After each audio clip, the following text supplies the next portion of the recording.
Sejam bem-vindos a mais um vídeo do canal Educação com Jogos, e esse vídeo é para você que quer fazer o seu primeiro jogo, não sabe por onde começar, então eu acho que esse vídeo vai te ajudar.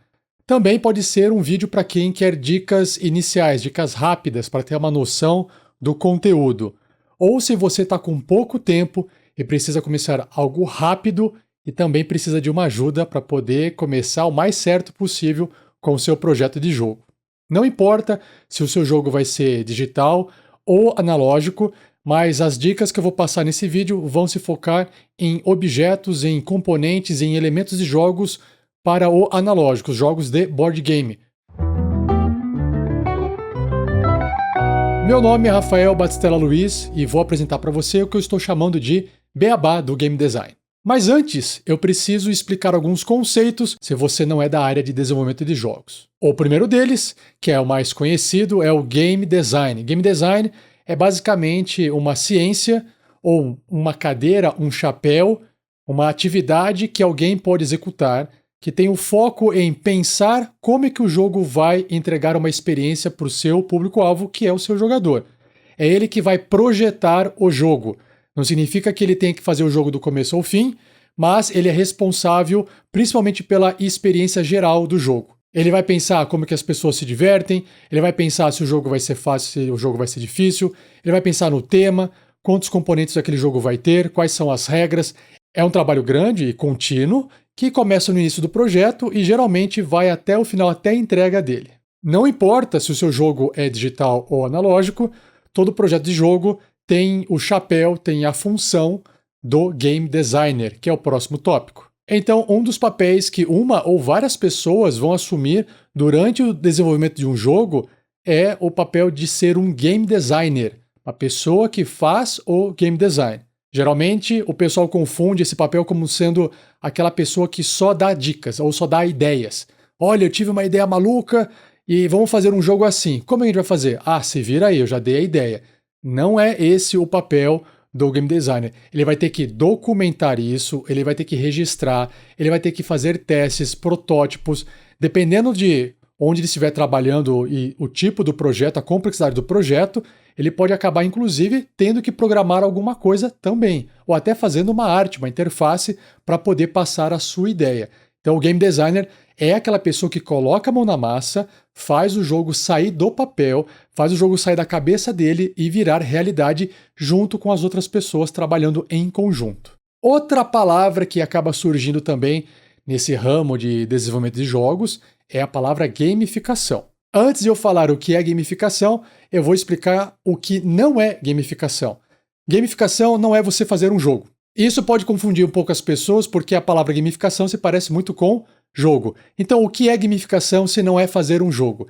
Gamificação é você usar alguns elementos dos jogos, alguns componentes, algumas recompensas que os jogos utilizam, às vezes até algumas mecânicas, dentro de uma situação, pode ser um software, uma atividade, qualquer outra coisa que não seja um jogo. E aí, é óbvio que quando você coloca elementos de jogos em algo que não é jogo, uma pessoa de fora pode olhar aquilo lá e achar que aquilo é um jogo, e não algo que foi gamificado. Então, a gamificação é uma ferramenta para estimular o usuário a fazer algo que você queira que ele faça em determinada situação ou aplicação. Outra coisa que ajuda você a identificar se algo foi gamificado ou se o que você está vendo é um jogo, que são coisas diferentes, basta você remover a gamificação. Se você remover tudo aquilo que estimula, que foi inspirado em jogos, a pessoa usar o aplicativo, o que é que resta do aplicativo? Ainda resta o aplicativo sem essa camada de gamificação. Agora, em um jogo, se você remover os componentes, as peças, as regras, a arte, enfim, você não tem mais um jogo. Você desmontou aquele produto e não existe mais um jogo. Então, quando você tira a parte de jogo de um jogo, você destruiu o jogo. Se você tira a parte de gamificação de algo que parece ser um jogo, mas não é, aquilo lá continua funcionando, ok? Então essa é a dica para você saber diferenciar o que é um jogo e o que é algo gamificado. Então, continuando, Uma coisa que é importante eu apresentar para você não é só alguns termos bem básicos, né, beabá do game design, mas também te conduzir por um processo de gestão de projeto, porque sem gestão de projeto, de nada adianta você começar a fazer alguma coisa e não se organizar para concluir aquela coisa. O seu projeto vai acabar tendo uma iniciativa e não vai ter nenhuma acabativa. Você vai acabar parando com o seu projeto no meio porque não sabe conduzir um processo, beleza? Então é necessário misturar um pouquinho de game design com gestão de projetos desse ponto em diante. Então, como eu disse, misturando game design com gestão de projeto, eu apresento para você 6 etapas de como você pode criar um jogo analógico. E lembrando que essas etapas também podem ser aplicadas para o desenvolvimento de um jogo digital. É claro que o jogo digital ele é mais complexo, ele pode ter mais etapas, principalmente na parte de arte e programação, mas você vai entender o geral aqui, não foge muito à regra, tá bom? O primeiro passo é você, sozinho, ou você com a sua equipe, o seu time, é registrar, ter uma ideia, ter um conceito de jogo. Isso vai ocupar mais ou menos o tempo total do desenvolvimento do projeto, 20% do tempo. Mas você não vai gastar, por exemplo, que o projeto tenha 100 horas. Você não vai gastar 20 horas tudo de uma vez no começo só com ideia e com conceito. Não, você vai gastar uma parte desses 20% tendo a ideia e assim que você estiver pronto para ir para a segunda etapa, você já avança. Porque a gente vai estar sempre voltando para essa etapa número 1 para que você possa melhorar o seu projeto. E outra coisa, a gestão de projeto já entra desde o início. Você precisa começar a organizar as tarefas. Quais são as tarefas que serão executadas primeiro? Quais são os prazos que vocês têm que entregar para que o projeto possa sair do papel e se tornar realidade. Então você pode usar post-its, você pode usar papel, você pode usar um aplicativo de computador, qualquer ferramenta que você puder usar que auxilia, que ajuda vocês a não se perderem durante o processo, vai ser bom de usar. Eu recomendo, tá bom? E aí, uma vez que vocês têm, então, essa ideia, esse conceito que pode ser um rabisco no papel, pelo menos para começar, vocês têm que prototipar, que é a segunda etapa, que também vai consumir mais ou menos 20% do tempo total do projeto. De novo, você não vai gastar esses 20% de uma vez só. Você vai gastar uma parte dele, porque pode ser que você tenha que voltar aqui mais tarde para fazer um novo protótipo, ou inteiro, jogou fora o primeiro protótipo, não deu certo, ou fazer um protótipo de uma parte que não está legal, tem que refazer, ok? A ideia dessa primeira versão de protótipo é muito importante que não se preocupe com questões estéticas. O protótipo ele tem que ser feito o mais rápido possível, mas isso não significa que você tem que fazer nas coxas, mas o mais rápido possível para que você possa testar ele, usar para a próxima etapa e fazer um teste. Então, se ele já for usável ou jogável, ele já está pronto para você fazer teste. E é natural, quando você vai construindo um protótipo, você já pode ir testando algumas coisas, a própria equipe de desenvolvimento. Você não precisa testar logo com o público-alvo logo de primeira. Mas assim que vocês tiverem alguma coisa sólida, que vocês estão acreditando que aquilo tem potencial, seja um potencial de diversão ou educacional, caso seja um jogo educacional, né? Então, assim que você sentir que está legal, a próxima etapa entra em cena. É uma etapa também que vai consumir 20% do tempo total do projeto, que é a parte de testes e iteração. Essas 3 primeiras etapas, no começo, são as que você vai mais girar. O que é fazer iteração? É você ficar rodando essas etapas até que fique bom. É igual a máquina de lavar roupa. Ela faz mais de um ciclo, certo? Na primeira, ela tira o grosso da sujeira, depois ela enxágua e lava mais um pouco para poder ir limpando a roupa devagarinho. O seu projeto também vai passar por esse processo iterativo, onde você, depois que testar o seu jogo com o público-alvo, com as pessoas que têm interesse, e você fala, opa, não tá legal, as regras não estão boas, os componentes estão confusos, as pessoas não entendem, as informações do jogo não são claras, o jogo tá chato, o jogo tá muito complexo, o jogo está muito simples, não tem desafio, não dá para saber até você começar a jogar com o seu público. Quer dizer, você tem até uma noção de quando você está construindo, mas você vai ter uma certeza maior quando você jogar aquele jogo com o seu público-alvo. E o mais importante, por que é importante testar? Porque você, desenvolvedor, quando está fazendo o seu próprio jogo com a sua própria equipe, você já sabe de todas as estratégias do jogo, porque você que está criando ele. Então você já sabe para onde é melhor ir, o que é melhor fazer, qual é o melhor movimento para se fazer primeiro. Existe uma tendência de você se acostumar com o seu próprio projeto e você perder a mão, não saber mais se o jogo está divertido, não saber mais se o jogo é desafiador. Então você acaba ficando um pouco viciado, entre aspas, né? E aí quando uma pessoa nova que nunca jogou seu jogo joga ela pela primeira vez, é ali que você vai conseguir perceber e vai conseguir pegar se o seu jogo está caminhando bem ou não.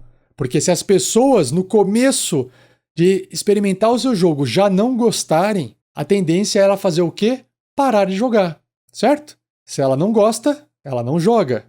E aí se você gastou uma baita energia para fazer um produto que ninguém gosta e ninguém vai jogar, para que você fez aquilo? Então é por isso que a gente não avança a partir dessa terceira etapa, a gente não passa por essas 3 etapas, a não ser que você tenha uma certeza ou uma quase certeza de que você tem um bom produto em mãos para poder ir para a 4ª etapa.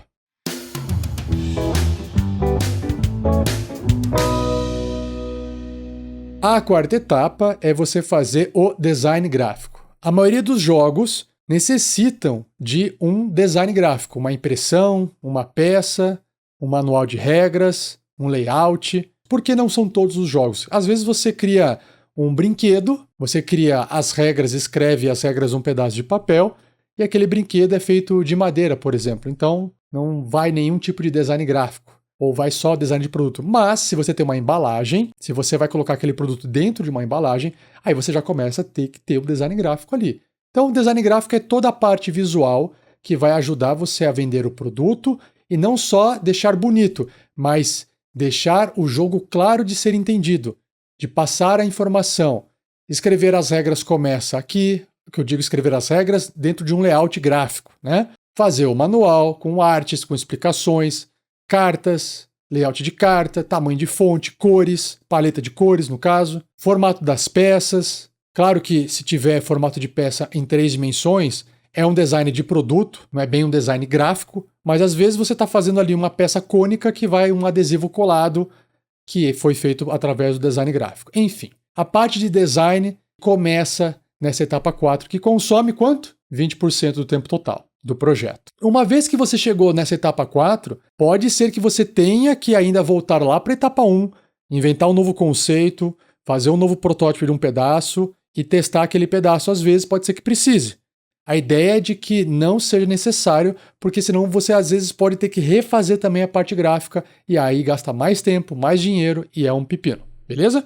E aí depois que você está concluindo ou está em andamento essa etapa 4, a etapa 5 é a produção do projeto. A etapa 5 é fazer, é montar todo o jogo.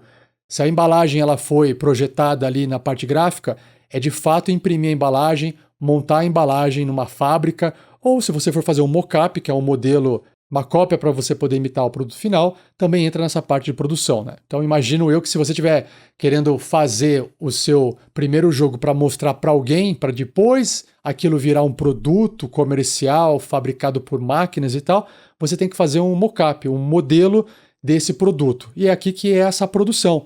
Então você vai fazer a embalagem, você vai fazer as cartas, né? Tem que imprimir, talvez colar num papel de uma gramatura mais alta, recortar, vai ter que fazer as peças, ou talvez procurar peças que combinem com o layout gráfico do seu jogo, peças que já são prontas, de madeira, pintadas ou não, enfim.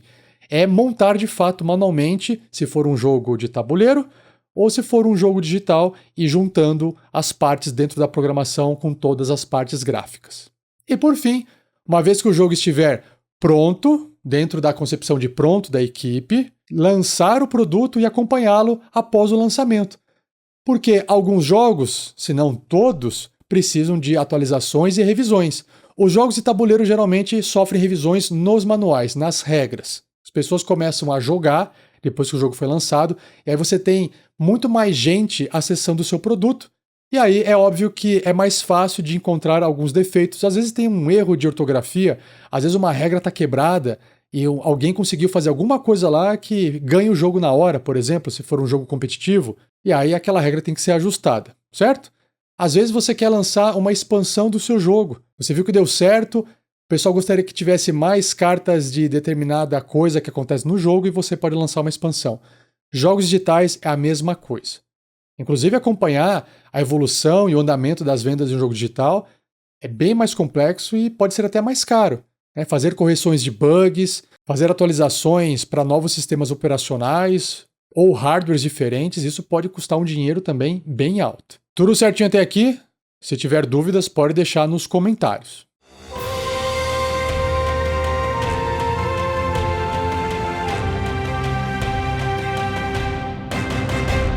Bom, agora que eu já apresentei essas 6 etapas para você, com um pouco de game design, um pouco de gestão de projeto, eu quero dar algumas dicas para que você evite fazer certas coisas quando você for sentar e ter a ideia do seu primeiro projeto de jogo. Então vamos lá. Primeira dica é: evite fazer jogos que necessitam de conhecimento prévio do jogador. Um exemplo é o jogo da memória em inglês. Esse jogo aqui ele é bem fácil de ser analisado porque um jogo da memória é um jogo feito para você procurar conexões, imagens iguais. Então, se existe o desenho de um leão, eu tenho que achar o outro desenho de leão. Pode ter um alienígena ali no jogo que eu nem sei qual que é o nome daquele bicho, que não importa, desde que eu encontre visualmente o outro objeto ou outra imagem que é idêntica. Então, o jogo da memória padrão é um jogo que testa a sua capacidade de memorizar a localização geográfica de uma peça em relação a outra peça. Ponto. Não tem como, através do jogo da memória, nesse caso, eu aprender alguma coisa. Ele só está exercitando a minha memória. E nesse jogo especificamente, nesse jogo da memória em inglês, também não há como eu aprender a língua inglesa se eu já não souber a língua. E se eu já sei a língua, se eu já sei o significado de lion, se eu já sei o significado de pig, eu não preciso mais jogar esse jogo para aprender. Esse jogo acaba funcionando mais como um reforço para poder medir ou para poder testar se você de fato conhece, sabe que lion é leão, por exemplo. E o ponto negativo mais forte é de que ele é um péssimo jogo da memória, porque não dá para você memorizar o escrito lion e memorizar a imagem leão, que uma coisa não tem a ver com a outra, visualmente falando. Então, caso você esteja fazendo um jogo educacional, evite ao máximo fazer esse tipo de coisa, beleza? Mais exemplos aqui, principalmente na área de jogos educacionais infantis. Só que se você não consegue fazer a conta, você também não consegue jogar. Se você não sabe fazer conta de mais, de menos, de multiplicação ou divisão, você não consegue jogar esse jogo. Porque você primeiro precisa aprender a fazer conta. Logo, não adianta você jogar o jogo para aprender. E se você já sabe fazer conta para poder jogar esse jogo, aí vira um desafio, certo? Aí é mais um treinamento, é mais uma prática para ver se você realmente aprendeu a fazer as contas. Serve mais como uma prova, um desafio e não uma ferramenta de ensinar, ok? Então, de novo, não conte com o conhecimento prévio do jogador para forçar aquele jogador a conseguir jogar o seu jogo. Isso não é legal, beleza? Aí você pode se perguntar, mas Rafael, eu preciso saber ler português para poder ler o manual, ou preciso saber ler português, interpretar texto, para poder entender as cartas do jogo que vêm escritas em português, senão eu não consigo jogar. Só que aí, nesse caso, o jogo não foi feito para te ensinar português. É um pré-requisito. Você tem que saber ler para poder conseguir entender, para poder jogar. Não é o foco do jogo, mas sim um recurso que você tem que ter, um aprendizado, um conhecimento prévio que você tem que ter para poder jogar. Então, nesse caso, não tem problema, porque parte do princípio que as pessoas têm condições de ler. Agora, se você está fazendo um jogo para crianças que ainda não sabem ler, você tem que projetar isso. É possível? É possível. Existem jogos que só tem imagem, por exemplo, não tem texto algum. Mas a explicação do jogo, talvez ali no manual escrito, alguém, um adulto no caso, terá que ler, compreender para poder explicar para a criança como jogar aquele jogo. Mais exemplos aqui que são famosos, né? Aqui é um jogo de quiz feito com cartas, dentro de um deck de cartas, que, por sinal, é um jogo muito compacto, fácil de transportar, mas também tem um problema. Se você não conhece a Revolução Francesa, você não é capaz de responder com uma certa assertividade, a não ser que você chute, né, e acerte por sorte, as respostas corretas. Então, se você já sabe a Revolução Francesa, esse jogo de quiz ele vira um teste para você. Vamos ver o quanto que você sabe. Se você sabe zero, nunca ouviu falar, esse jogo também você não vai conseguir jogar. Você vai ter que chutar todas as respostas. Então, não vai ter graça nem para quem não sabe nada e talvez não tenha graça para quem já sabe tudo, ok? A não ser que você queira usar isso como uma ferramenta de competição para medir o conhecimento de dois jogadores, de duas pessoas que querem saber quem é que sabe mais de Revolução Francesa. aí tudo bem. E para falar que eu não falei nada de jogo digital, aqui tem um jogo digital também, com foco educacional. Dá para ver que o menininho está segurando um carrinho vermelho. Esse carrinho vermelho, mesmo sem eu saber nada, eu, jogador, jogaria o carrinho vermelho dentro do lixo vermelho. Agora, se a ideia é ensinar você que o lixo vermelho é plástico e o caminhãozinho não diz que ele é feito de plástico, percebe que vira uma tentativa e erro? Será que o caminhãozinho de fato que é vermelho eu tenho que jogar no lixo vermelho? Ainda gera uma confusão. Um carrinho de metal, por exemplo, pode ser vermelho também. E aí a criança pode jogar aquele carrinho no lixo vermelho porque ela associou a cor e não o material. Então, o lixo vermelho, que tem a cor vermelha, ele não está associado a produtos ou materiais vermelhos, mas sim a produtos feitos de algum material específico, não importando a cor. Então, esse jogo aqui ele só funcionaria bem se a pessoa já tem um conhecimento prévio. Bom, acho que você já pegou a ideia. Evite fazer isso, porque pode ser que o seu jogo ele fique confuso, ele não ajude na parte educacional, fique chato porque você se focou só nisso e esqueceu da diversão. Então, tome cuidado em você. Olha, o jogador precisa saber isso antes de jogar o nosso jogo. O ideal é que não. Quanto menos o jogador precisar saber alguma coisa para poder jogar o seu jogo, melhor. Outro problema que pode acabar acontecendo é você criar um jogo com muitas regras. É natural que no começo você tenha uma ideia, comece a escrever as regras e logo você se acostuma com elas. E aí você tem a intenção ou a vontade de colocar mais regras e querer complicar. E aí você coloca mais regras, experimenta o seu jogo, você acha que está muito simples ainda e coloca mais regras, aí você vai se acostumando com as regras e vai colocando cada vez mais. E isso acontece muito, por exemplo, com jogos de RPG, que eu sou fã. O pessoal às vezes vê ali no manual de regras alguma coisa que a regra não cobre. E aí a tendência é, vamos criar uma nova regra. Nova regra. Mais uma regrinha para isso. Mais uma regrinha para aquilo. E se acontecer tal coisa? Vamos fazer mais uma regra. De repente, você está jogando um jogo cheio de regras. Então, o ideal é que você tenha uma regra geral para poder fazer o jogo funcionar bonitinho, fácil de entender.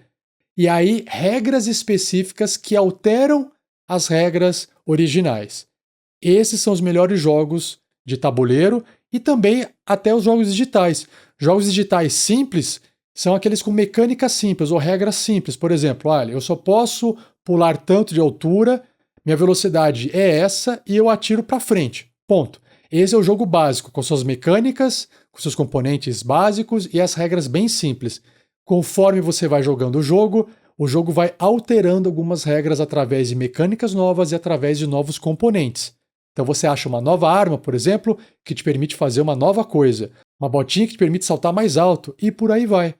Então sempre comece o seu jogo de uma forma que ele possa ser jogado de forma simples e fácil e depois pode adicionar alguma regra extra de acordo com alguma coisa que o jogador fez no jogo, beleza?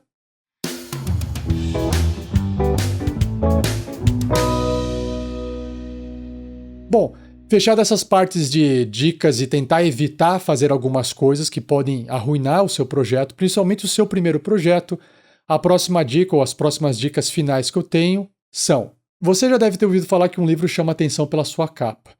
Pense num jogo também que o jogo vai chamar atenção pela sua arte. Veja esse jogo aqui, o Everdell. Olha como ele é bonito. Ele tem uma paleta de cores quase que monocromática, vários tons de verde para poder criar essa conexão com a natureza. Algumas peças têm formatos mais orgânicos, para lembrar sementes e outros recursos naturais. O próprio tabuleiro também tem um formato orgânico. As cartas, apesar de serem retangulares, padrão, isso é uma questão comercial, é muito mais fácil você produzir cartas retangulares, é mais barato, não tem por que fazer uma carta com formato diferente. Você pode fazer, mas vai custar mais caro, talvez não justifique gastar a mais por causa disso, mas o design gráfico das cartas, você pode fazer o que você quiser para poder combinar com o estilo gráfico do seu jogo. Outro jogo, o Takenoko, é um jogo que também chama muita atenção e tem um design gráfico e um design de produto muito bem feito. Outro jogo bonito que chama a atenção, o Dream Home, a Casa dos Sonhos, onde o tabuleiro imita uma casa, a lateral de uma casa, e as cartas representam os cômodos daquela casa. Dentro dos jogos digitais,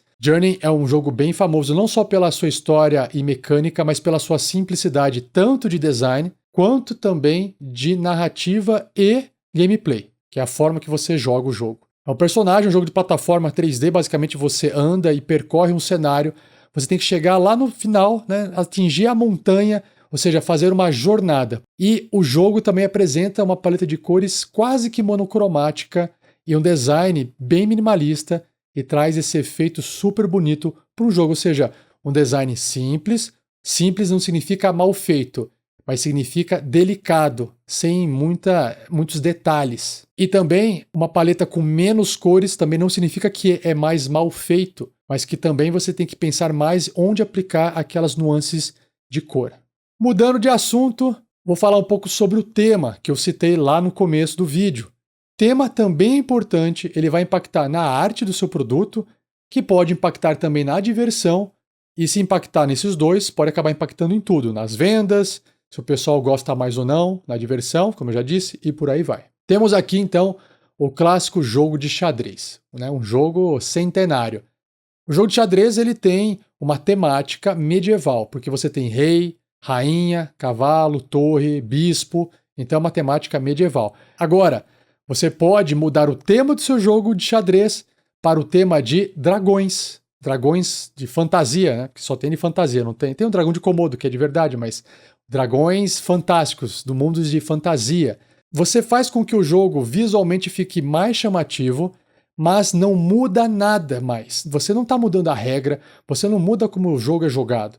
Você apenas mudou o formato das peças e trouxe um novo tema, dragões. E isso pode fazer com que o seu jogo sim fique mais divertido para pessoas que gostam mais de dragões. Então, o tema também é importante você acertar a mão nele. Mais um exemplo aqui, ó, o Monopoly, né? Um jogo lá da década de 30 que tem a sua arte voltado para a década de 30. Hoje até é vintage, né? Esse jogo fica até bonito hoje. Mas você pode mudar o tema do jogo para um tema mais de fantasia medieval, como por exemplo o Monopoly Senhor dos Anéis. Você tem o mesmo jogo, com as mesmas regras, e muda o tema. O tema vai mudar o componente, o tema vai mudar a arte, mas a jogabilidade, as regras não mudam, continuam as mesmas. Outro famoso é o Risk, que a gente conhece aqui no Brasil como sendo War. O Risk original tem uma temática moderna, do mundo moderno, e você pode ter um Risk mais futurista. Aí você troca as peças do jogo por soldados do futuro, por robôs e por aí vai. Mudando de assunto agora sobre a questão de preço e dificuldade em se desenvolver um jogo. Jogos de tabuleiro dentro do universo de jogos analógicos são mais difíceis, são mais caros de serem produzidos. E também são mais demorados. Por quê? Se você olhar para a imagem, você vai ver que tem um próprio tabuleiro, que é uma peça de papelão com uma imagem grande, isso dá trabalho, isso é custoso de fazer. As peças, se tiverem peças 3D, é mais caro ainda. A quantidade de cartas, a quantidade de impressão que vai ter, peças de papelão, mesmo que sejam em 2D recortadas, tudo isso faz com que o jogo fique mais caro. Jogos de tabuleiro também ocupam um espaço maior, a embalagem é maior, o peso dele é maior, tudo é mais caro. Logo, é mais demorado de ser feito e também pode dar mais problema durante a produção. Agora, por outro lado, jogos de cartas, eles são mais fáceis de serem feitos, são mais baratos, são mais rápidos também de ficarem prontos, porque a carta é um elemento 2D, chapado, todas as cartas têm o mesmo tamanho, a única coisa que você tem que fazer é mudar a arte. Então, se você estiver pensando em fazer o seu primeiro jogo e você nunca fez isso, eu recomendo você optar por fazer um jogo de carta, porque você vai conseguir testar mais rápido, não vai pesar tanto no seu bolso, e você ainda pode colocar numa caixinha e transportar para baixo e para cima, com facilidade. É óbvio que às vezes você vai sentir falta de colocar alguns recursos extras, alguns componentes extras, algumas peças a mais, como esse da imagem, que tem uns tokens, por exemplo. Você pode adicionar, obviamente, não há problema algum. Pode colocar dados se quiser também, não tem problema algum. Só tome cuidado, para você não acabar expandindo muito o seu jogo, e aí você vai precisar de regras mais detalhadas para poder explicar como é que usa tudo aquilo. E aí o seu jogo que era simples pode acabar de repente ficando muito complexo. Então, pense nos jogos de cartas como uma forma de iniciar, mas não precisa se limitar a eles. Mudando de dica, indo para os finalmente, para a reta final aqui do vídeo, lembre-se, já comentei isso antes, jogo chato não é jogado. Então, não importa se você está apaixonado pelo seu jogo, Não importa se você resolveu fazer um jogo educacional que vai abordar um tema extremamente importante, que vai ajudar várias pessoas. Se o seu jogo for chato, as pessoas não vão jogar e qualquer mensagem, qualquer coisa que você queria ensinar através do seu jogo não será absorvido pelos seus jogadores porque eles pararam de jogar. As pessoas, quando vão jogar um jogo, elas querem se divertir. Se der para aprender junto jogando, melhor ainda. Mas de nada adianta eu jogar um jogo que se diz que é capaz de ensinar várias coisas e é insuportável de ser jogado. Ninguém vai jogar. Então, é importante pensar com carinho na questão da diversão. E lembrando, reforçando, como é que você descobre se o seu jogo está divertido? Você precisa testar ele com o seu público-alvo. E para que você também tenha bastante referências de como fazer bons jogos, é importante você experimentar jogos, vários jogos diferentes. Quanto mais jogos, mais referências você vai ter. Tanto jogos analógicos quanto jogos digitais. Eu não falei tanto de jogo digital aqui, porque o jogo digital ele é mais difícil, mais caro de ser produzido. E o jogo analógico, qualquer um em casa sem energia elétrica já começa a fazer. Então a minha recomendação é que você esteja sempre envolvido com jogos de alguma forma, experimente novas coisas. Por mais que você faça cara feia e fale, esse jogo aqui não tem uma aparência que eu gosto tanto assim. Experimente ele. Às vezes você vai se surpreender com alguma coisa diferente que você não conhecia. E no mundo da criatividade, nada se cria, tudo se copia, não é? A gente sempre usa a referência de outras coisas que a gente já viu ou já experimentou para fazer algo novo. O que a gente inventa, o que a gente pensa em fazer do zero, na verdade, de fato, não está vindo do zero. Você jogou um jogo que você achou bonito, você vai tentar copiar aquela arte bonita ou você vai se inspirar nela. Você jogou um jogo que tinha uma mecânica legal, você vai querer usar aquela mecânica no seu jogo também. Você viu que tinha um componente muito bonito no outro jogo, você vai querer talvez que o seu jogo também tenha. Mas é claro que você não vai fazer uma cópia idêntica, mas você vai se inspirar muito naquilo. E é assim que tudo evolui no mundo da criação, seja de jogos ou não.